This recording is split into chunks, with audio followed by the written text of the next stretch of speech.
This is part 6 from a read-along chapter book called Ramona Quimby, Age 8. The book was written by Beverly Cleary. Chapter 8, Ramona's Book Report. The Quimby family was full of worries. The parents were worried about managing without a car while a new transmission was installed, and even more worried about paying for it. Beezus was worried about a party she had been invited to because boys had also been invited. She was afraid it would turn out to be a dancing party, and she felt silly trying to dance. Besides, 8th grade boys acted like a bunch of little kids at parties. Ramona, still feeling weak, moped around the house for another day, worrying about her book report. If she made it interesting, Mrs. Whaley would think she was showing off. If she did not make it interesting, her teacher would not like it. On top of everything, Beezus happened to look at her father's head as he bent over his books at the dining room table that evening. "Daddy, you're getting thin on top," she cried out, shocked. Ramona rushed to look. Just a little thin," she said, because she did not want her father's feelings hurt. "You aren't bald yet." Mrs. Quimby also examined the top of her husband's head. "It is a little thin," she agreed, and kissed the spot. "Never mind. I found a gray hair last week." "What is this, a conference about my hair?" asked Mr. Quimby, and he grabbed his wife around the waist. "Don't worry," he told her. "I'll still love you when you're old and gray." Thanks a lot," said Mrs. Quimby, not wanting to think of herself as old and gray. They both laughed. Mr. Quimby released his wife and gave her a playful slap on the bottom, an act that amused and shocked his daughters. Ramona had two feelings about this conversation. She did not want her father's hair to grow thin or her mother's hair to grow gray. She wanted her parents to stay exactly as they were forever and ever. But oh, how good it was to see them be so affectionate with one another. She knew her mother and father loved one another, but sometimes when they were tired and hurried or when they had long, serious conversations after the girls had gone to bed, she wondered and worried because she knew children whose parents had stopped loving one another. Now she knew everything was all right. Suddenly, Ramona felt so happy that a book report did not seem so difficult after all, if she could think of a way to make it interesting. The book, The Left Behind Cat, which Mrs. Whaley had sent home for Ramona to read for her report, was divided into chapters but used babyish words. The story was about a cat that was left behind when a family moved away, and about its adventures with a dog, another cat, and some children, before it finally found a home with a nice old couple who gave it a saucer of cream and named it Lefty, because its left paw was white and because it had been left behind. Medium boring, thought Ramona. Good enough to pass the time on the bus, but not good enough to read during sustained silent reading.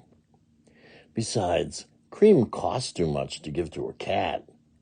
The most the old people would give a cat was half and half, she thought. Ramona required accuracy from books as well as from people. "Daddy, how do you sell something?" Ramona interrupted her father, who was studying, even though she knew she should not. However, her need for an answer was urgent. Mr. Quimby did not look up from his book. "You ought to know. You see enough commercials on television." Ramona considered his answer. She had always looked upon commercials as entertainment, but now she thought about some of her favorites. The cats that danced back and forth, the dog that pushed away brand X dog food with his paw, the man who ate a pizza, got indigestion, and groaned that he couldn't believe he ate the whole thing, the 6 horses that pulled the Wells Fargo Bank stagecoach across deserts and over mountains.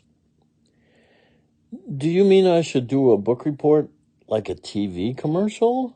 Ramona asked. Why not? Mr. Quimby answered in an absent-minded way. I don't want my teacher to say I'm a nuisance, said Ramona, needing assurance from a grown-up. This time, Mr. Quimby lifted his eyes from his book. Look, he said, she told you to pretend you're selling the book, so sell it. What better way than a TV commercial? You aren't being a nuisance if you do what your teacher asks.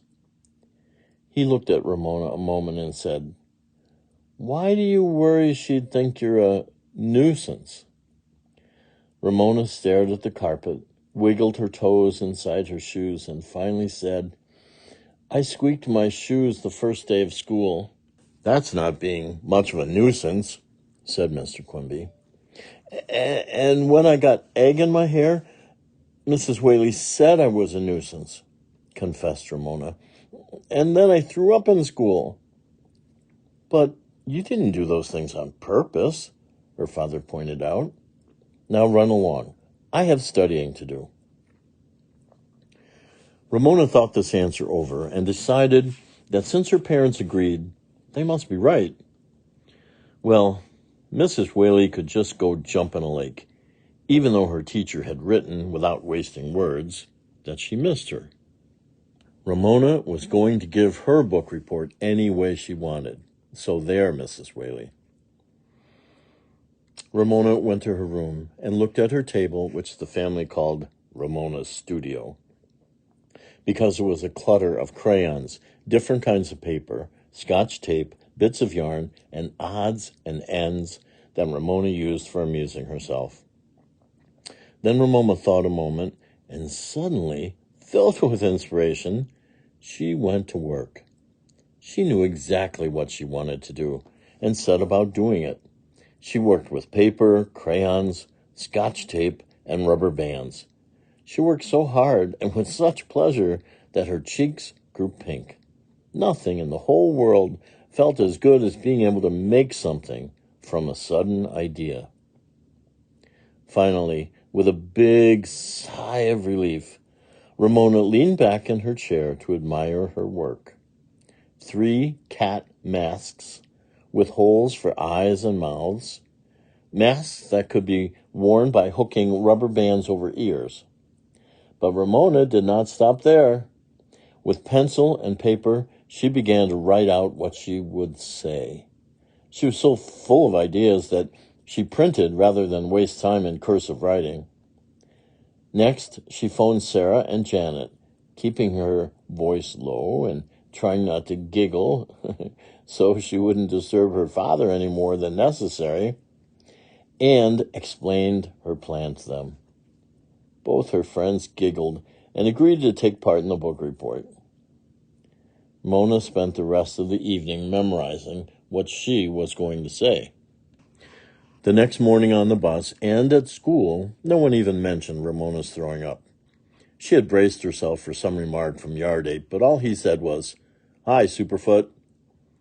When school started, Ramona slipped cat masks to Sarah and Janet, handed her written excuse for her absence to Mrs. Whaley, and waited, fanning away escaped fruit flies, for book reports to begin. After arithmetic, Mrs. Whaley called on several people to come to the front of the room to pretend they were selling books to the class. Most of the reports began, "This is a book about," and many, as Beezus had predicted, ended with, "If you want to find out what happens next, read the book." Then Mrs. Whaley said, "We have time for one more report before lunch. Who wants me next?" Ramona waved her hand, and Mrs. Whaley nodded. Ramona beckoned to Sarah and Janet, who giggled in an embarrassed way, but joined Ramona, standing behind her and off to one side. All 3 girls slipped on their cat masks and giggled again. Ramona took a deep breath as Sarah and Janet began to chant, "Meow, meow, meow, meow, meow, meow, meow, meow," and danced back and forth like the cats they had seen in the cat food commercial on television. "Left behind cat gives kids something to smile about," said Ramona in a loud, clear voice, while her chorus meowed softly behind her. Meow, meow, meow. She wasn't sure that what she said was exactly true, but neither were the commercials that showed cats eating dry cat food without making any noise. Kids who have tried Left Behind Cat are all smile, smile, smiles. Left Behind Cat is the book kids ask for by name. Kids can read it every day and thrive on it. The happiest kids read Left Behind Cat. Left Behind Cat contains cats, dogs, people. Here, Ramona caught sight of Yard Ape, leaning back in his seat, grinning in the way that always flustered her. She could not help interrupting herself with a giggle, and after suppressing it, she tried not to look at Yard Ape and to take up where she had left off. Cats, dogs, people. The giggle came back, and Ramona was lost. She could not remember what came next. Cats, dogs, people, she repeated, trying to start and failing. Mrs. Whaley and the class waited. Yard Ape grinned. Ramona's loyal chorus meowed, meow, meow, meow, and danced. This performance could not go on all morning. Ramona had to say something, anything, to end the waiting, the meowing, her book report. She tried desperately to recall a cat food commercial, any cat food commercial, and could not. All she could remember was the man on television who ate the pizza, and so she blurted out the only sentence she could think of. "I can't believe I read the whole thing." Mrs. Whaley's laugh rang out above the laughter of the class. Ramona felt her face turn red behind her mask, and her ears, visible to the class, turned red as well. "Thank you, Ramona," said Mrs. Whaley. "That was most entertaining. Class, you are excused for lunch." Ramona felt brave behind her cat mask. "Mrs. Whaley," she said as the class pushed back chairs and gathered up lunch boxes, "that wasn't the way my report was supposed to end." "Did you like the book?" asked Mrs. Whaley. Not really," confessed Ramona. "Then I think it was a good way to end your report," said the teacher. "Asking the class to sell books they really don't like isn't fair. Now that I stopped to think about it, I was only trying to make book reports a little livelier." Encouraged by this confession, and still safe behind her mask, Ramona had the boldness to speak up. "Mrs. Whaley," she said with her heart pounding, "you told Mrs. Larson that I'm a nuisance, and I don't think I am." Mrs. Whaley looked astonished. "When did I say that?" "The day I got egg in my hair," said Ramona. You called me a show-off and said I was a nuisance." Mrs. Whaley frowned, thinking. "Why, Ramona, I can recall saying something about my little show-off, but I meant it affectionately, and I'm sure I never called you a nuisance." "Yes, you did," insisted Ramona. "You said I was a show-off, and then you said, 'What a nuisance.'" Ramona could never forget those exact words. Mrs. Whaley, who had looked worried, smiled in relief. "Oh, Ramona, you misunderstood," she said. "I meant that trying to wash egg out of your hair was a nuisance for Mrs. Larson. I didn't mean that you personally were a nuisance." Ramona felt a little better, enough to come out from under her mask to say, "I wasn't showing off. I was just trying to crack an egg on my head like everyone else." Mrs. Whaley's smile was mischievous. "Tell me, Ramona," she said, "don't you ever try to show off?" Ramona was embarrassed. "Well, maybe sometimes a little," she admitted. Then she added positively, "But I wasn't showing off that day. How could I be showing off when I was doing what everyone else was doing?" "You've convinced me," said Mrs. Whaley with a big smile. "Now run along and eat your lunch." Ramona snatched up her lunchbox and went jumping down the stairs of the cafeteria. She laughed to herself because she knew exactly what all the boys and girls from her class would say when they finished their lunches. She knew because she planned to say it herself. "I can't believe I ate the whole thing." Chapter 9. Rainy Sunday. Rainy Sunday afternoons in November were always dismal, but Ramona felt this Sunday was the most dismal of all. She pressed her nose against the living room window, watching the ceaseless rain pelting down as bare black branches clawed at the electric wires in front of the house. Even lunch, leftovers Mrs. Quimby had wanted to clear out of the refrigerator, had been dreary, with her parents, who seemed tired or discouraged or both, having little to say, and Beezus mysteriously moody. Ramona longed for sunshine, sidewalks dry enough for roller skating, a smiling, happy family. "Ramona, you haven't cleaned up your room this weekend," said Mrs. Quimby, who was sitting on the couch sorting through a stack of bills. "And don't press your nose against the window. It leaves a smudge." Ramona felt as if everything she did was wrong. The whole family seemed cross today, even Picky, who meowed at the front door. With a sigh, Mrs. Quimby got up to let him out. Beezus, carrying a towel and shampoo, stalked through the living room into the kitchen, where she began to wash her hair at the sink. Mr. Quimby, studying at the dining room table as usual, made his pencil scratch angrily across a pad of paper. The television set sat blank and mute, and in the fireplace a log sullenly refused to burn. Mrs. Quimby sat down and then got up again as Picky, indignant at the wet world outdoors, yowled to come in. "Ramona, clean up your room," she ordered as she let the cat and a gust of cold air into the house. "Beezus hasn't cleaned up her room." Ramona could not resist pointing this omission out to her mother. "I'm not talking about Beezus," said Mrs. Quimby. "I'm talking about you." Still, Ramona did not move from the window. Cleaning up her room seemed such a boring thing to do, no fun at all on a rainy afternoon. She thought vaguely of all the exciting things she would like to do. Learn to twirl a lariat, play a musical saw, flip around and over bars in a gymnastics competition while crowds cheered. "Ramona, clean up your room." Mrs. Quimby raised her voice. "Well, you don't have to yell at me."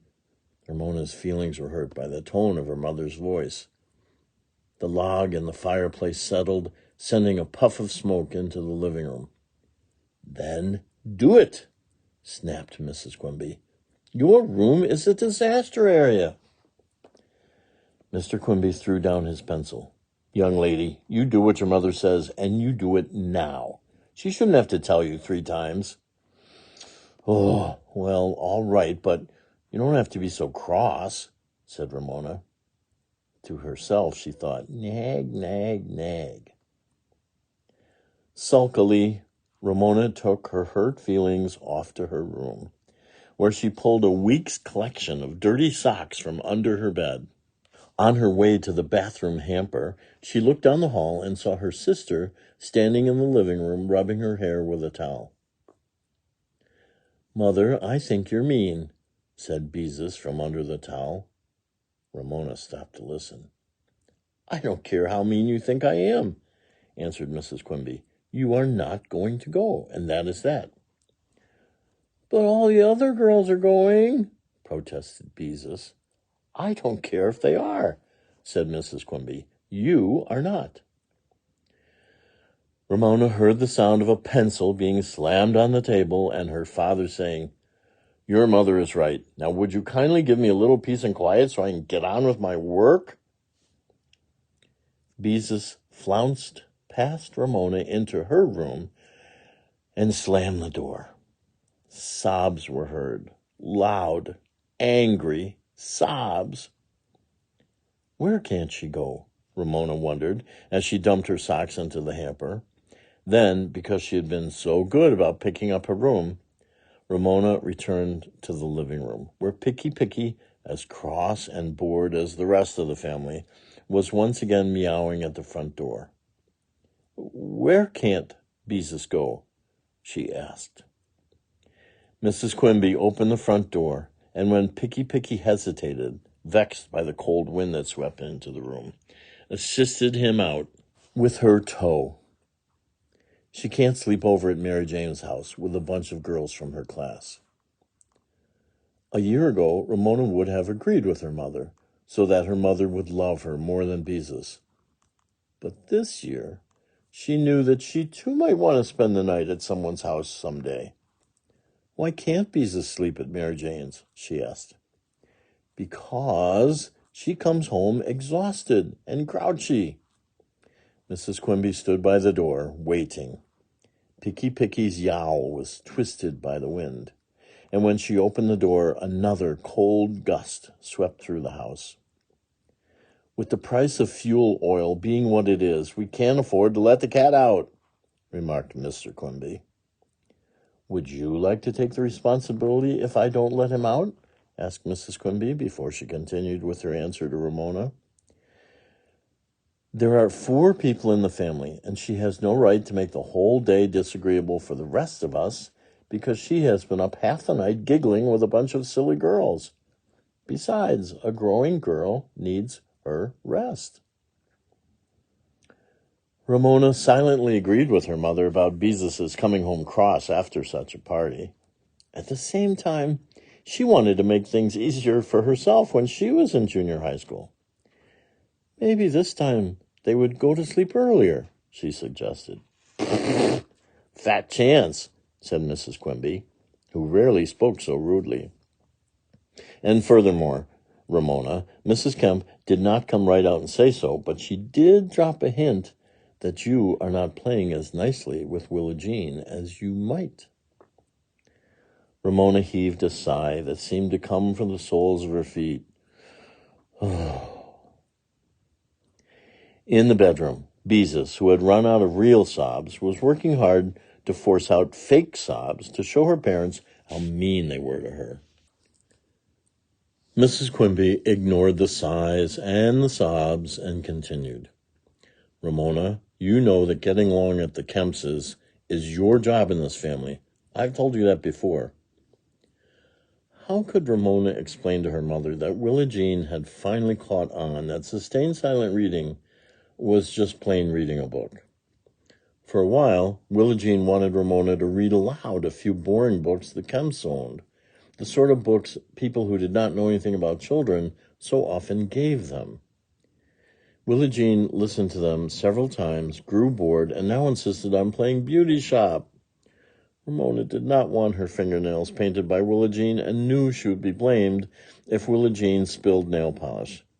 Instead of Mrs. Kemps's taking care of Ramona, Ramona was taking care of Willa Jean.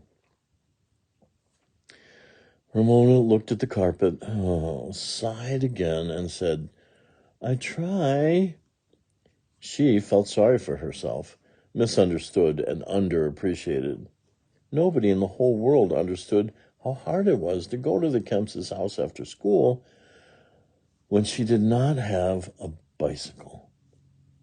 Mrs. Quimby relented. I know it isn't easy, she said with a half smile, but don't give up. She gathered up the bills and checkbook and went into the kitchen where she began to write checks at the kitchen table. Ramona wandered into the dining room to seek comfort from her father. She laid her cheek against the sleeve of his plaid shirt and said, Daddy, what are you studying? Once again, Mr. Quimby threw down his pencil. I am studying the cognitive processes of children, he answered. Ramona raised her head to look at him. What does that mean? She asked. How kids think, her father told her.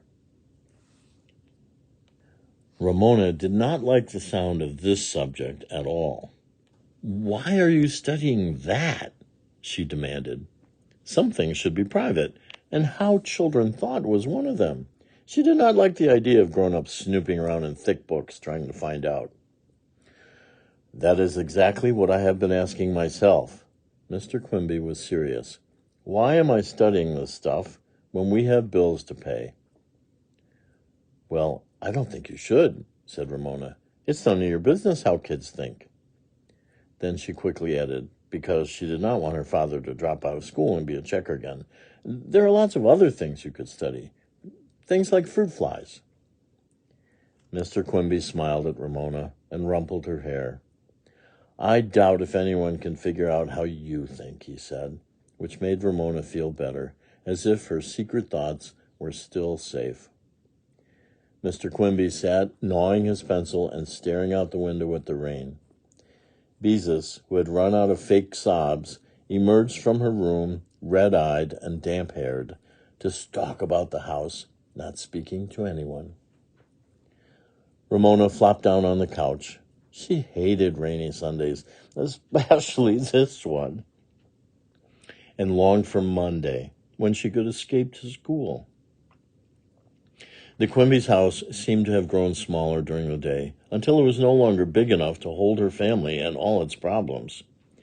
She tried not to think of the half-overheard conversations of her parents after the girls had gone to bed, grown-up talk that Ramona understood just enough to know her parents were concerned about their future.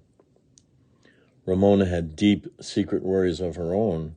She worried that her father might accidentally be locked in the frozen food warehouse, where it was so cold it sometimes snowed indoors. What if he was filling a big order, and the men who were lucky enough to get small orders to fill left work ahead of him and forgot and locked the warehouse, and he couldn't get out and froze to death? Of course, that wouldn't happen. But it might, insisted a tiny voice in the back of her mind. "Don't be silly," she told the little voice. "Yes, but," began the little voice. And despite the worry that would not go away, Ramona wanted her father to go on working so he could stay in school and someday get a job he liked. While Ramona worried, the house was silent except for the sound of rain and the scratch of her father's pencil. The smoking log settled in the fireplace, sending up a few feeble sparks. The day grew darker. Ramona was beginning to feel hungry, but there was no comfortable bustle of cooking in the kitchen. Suddenly, Mr. Quimby slammed shut his book and threw down his pencil so hard it bounced onto the floor. Ramona sat up. Now what was wrong?